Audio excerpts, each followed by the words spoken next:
I'm going to be reading chapter 5 of Taste and See in the Strength of His Might, written by me, Asa. Chapter 5, Humility, the heart of fasting. Humility is not merely a virtue among many, it is the foundational posture of the soul, especially in the context of spiritual disciplines like fasting. Without humility, fasting risks becoming a self-serving ritual, devoid of its transformative power. This chapter explores the multifaceted nature of humility, its etymological roots, its theological significance, and its indispensable role in genuine fasting. Humility defined: dependence and fertile ground. The concept of humility finds rich expression in both Hebrew and Latin, offering profound insights into its true nature. The Hebrew word for humility signifies a posture of meekness, lowliness, and dependence upon God. It is an internal state of acknowledging one's true place before the ineffable majesty on high, recognizing inherent limitations, and utter reliance on Jesus the Christ. This isn't a demeaning self-depreciation, but rather a realistic and truthful assessment of one's position in relation to the Lord Jesus Christ, the Creator of all things. The Latin root of humility further enriches this understanding. It derives from humus, meaning earth or ground or fertile soil. This connection implies a grounding, a being low to the earth, and metaphorically, fertile soil, fertile ground. Just as rich soil is receptive to seed and yields abundant fruit, a humble heart is receptive to God's grace and produces spiritual fruit. This linguistic link suggests that humility is not merely a passive state, but an active condition of openness and receptivity to divine influence, allowing spiritual growth and transformation. The command to humble ourselves, James chapter 4, verse 10, and Peter 5, 1 Peter chapter 5. The New Testament explicitly commands believers to humble themselves, underscoring its centrality to the Christian life. James chapter 4 verse 10 unequivocally states, "Humble yourselves before the Lord, and he will exalt you," or lift you up, depending on your translation. This is not a suggestion, but an imperative, an active verb in the Greek that means to humble, to make low, bring under subjection. The imperative middle voice signifies that this is a voluntary act of self-lowering.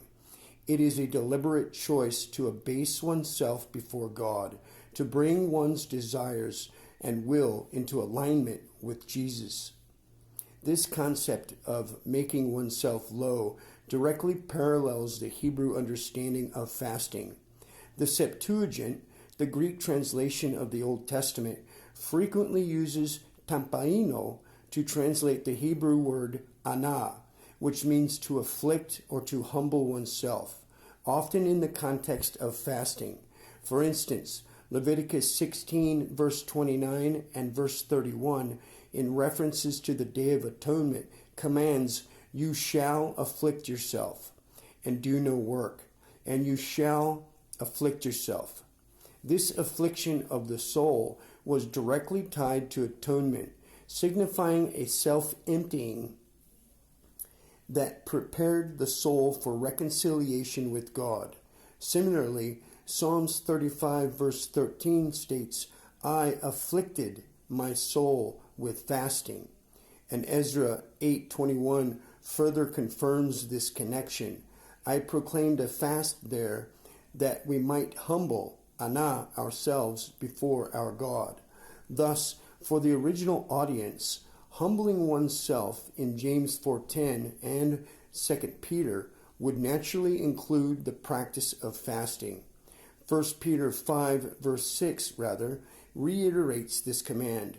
"Humble yourselves, therefore, under the mighty hand of God, so that at the proper time he may exalt you. Both passages present a clear pattern. Humility precedes exaltation. Any move towards God is ascent. Any move from him is descent in corruption and confusion and darkness.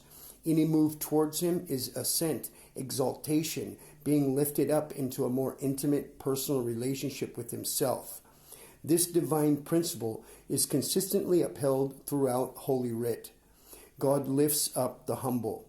He takes from the ash heap and seats with princes. The promise embedded in the command to humble oneself is profound. God will exalt the humble. This divine principle is a cornerstone of biblical theology. Luke 18, verse 14, in the parable of the Pharisee and the tax collector, illustrate this perfectly. Everyone who exalts himself will be humbled, but the one who humbles himself will be exalted.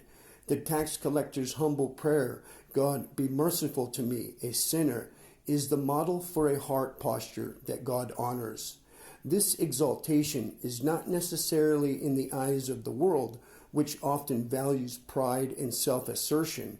Rather, it is a spiritual lifting up, a deepening of intimacy with God, and a greater alignment with his will. When the soul is humbled through practices like fasting, it breaks the illusion of self-sufficiency and becomes more receptive to divine grace and guidance. The prophet Isaiah speaks of this restoration. Then your light will break forth like the dawn, and your healing will quickly appear. This healing signifies a holistic renewal of the individual, not just physical restoration. This is a deep internal healing that explodes outwards. It is not superficial. Fasting as an act of humility serves to reorder the soul's desires and direct them toward God. Augustine, reflecting on his own fasting, wrote, I fasted to discipline my soul and body. I abstained from earthly pleasures that my heart might be tuned fully to you, O Lord, who alone can satisfy the longing of my soul. This voluntary denial of physical sustenance positions the believer in a place of complete dependence on God, allowing him to lift them up in spiritual clarity and renewed purpose. Pride, the anti-God state of mind. If humility is the fertile ground for God's work, pride is the barren wasteland that resists him. Pride is the ultimate anti-God state of mind because it is a declaration of self-sufficiency and autonomy, directly contradicting humanity's created purpose of dependence upon the ineffable majesty on high. It was pride that led to the original fall, as Adam and Eve sought to be like God, knowing good and evil. The fractured soul is a consequence of the fall, characterized by a reversal of the divine order. The spirit, ruach, which was meant to lead, became enslaved to the soul, nephesh in the Hebrew, and the soul subjected itself to the flesh, basar. Paul describes this inner war. For I delight in the law of God, in my inner being, nous in the Greek. But I see in my members another law, waging war against the law of my mind, and making me captive to the law of sin that dwells in my members. Pride fuels this rebellion of the flesh against the spirit, keeping the soul divided, unstable, and unable to fully commit to God. Tertullian, in his treatise on fasting, explicitly linked gluttony and self-indulgence to pride and other vices, arguing that such indulgence weakens the spiritual discipline. He saw fasting as an essential weapon in the cosmic struggle against sin and evil forces. By denying the flesh's desires and thus weakening the root of pride, self cannot cast out self. The core problem of pride is that self will never cast out self. The disordered desires and rebellious inclinations of the fallen nature cannot be overcome by sheer willpower or human effort alone. As Paul lamented, Wretched man that I am,